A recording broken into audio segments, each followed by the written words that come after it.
j'espère que vous allez bien et merci de me rejoindre dans une nouvelle vidéo de français pour tous. Dans cette vidéo, je vais vous expliquer le complément d'objet.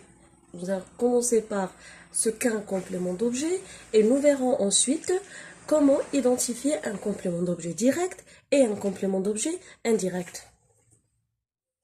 Commençons d'abord par définir ce qu'est un complément d'objet. Comme son nom l'indique, un complément d'objet est un complément. Ça veut dire il complète quelque chose. Le complément d'objet, il complète toujours le sens du verbe et il est essentiel à la compréhension de la phrase. Prenons un exemple. La maîtresse explique la leçon. Dans cette phrase, nous avons le sujet qui est la maîtresse, le verbe explique, la leçon c'est un complément d'objet. Nous avons remarqué que dans cette phrase, le complément d'objet, il précise le sens du verbe expliquer. La maîtresse explique quoi exactement? Elle explique la leçon. Si on efface le complément d'objet, la maîtresse explique, nous allons remarquer que le sens de la phrase n'est plus le même. Prenons un autre exemple. Je mange une pomme. Une pomme, c'est le complément d'objet du verbe manger. C'est la même chose. Le complément d'objet dans cette phrase, il précise le sens du verbe. Si on l'efface, le sens de la phrase sera différent. Quels sont donc les mots qui peuvent être des compléments d'objet? Le complément d'objet, il peut être un nom ou un groupe nominal, comme dans les phrases suivantes. Je regarde un film. Un film, c'est le complément d'objet du verbe regarder. Je parle à mes copines. À mes copines, c'est un groupe nominal et c'est le complément d'objet du verbe je parle. Le complément d'objet, il peut être également un pronom personnel, comme dans la phrase suivante. Je le regarde. Il peut être également un pronom relatif. Le film que j'ai regardé était magnifique. Le complément d'objet, également, il peut être un verbe à l'infinitif, comme dans la phrase suivante. J'aime regarder des films. Passons maintenant aux différents types de compléments d'objet. Et il existe en général deux, un complément d'objet direct et un complément d'objet indirect. Commençons par le complément d'objet direct. Nous verrons tout de suite comment identifier un complément d'objet direct et quelles sont ses caractéristiques. Le complément d'objet direct, il est directement relié au verbe. Ça veut dire, entre le verbe et le complément d'objet, il n'y a pas de préposition. Le verbe suivi d'un complément d'objet direct est appelé un verbe transitif direct.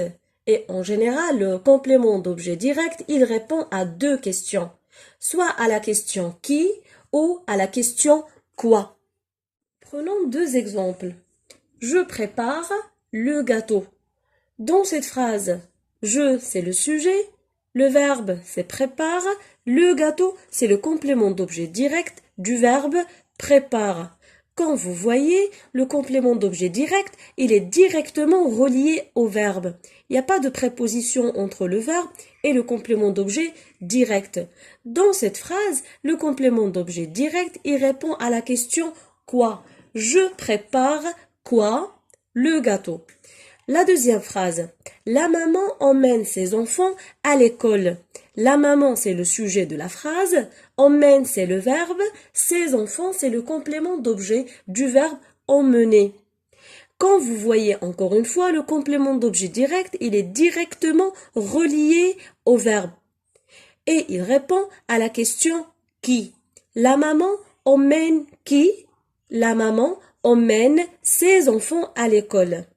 Passons maintenant au complément d'objet indirect, appelé aussi COI. Contrairement au complément d'objet direct, le complément d'objet indirect est introduit par la préposition soit à ou de.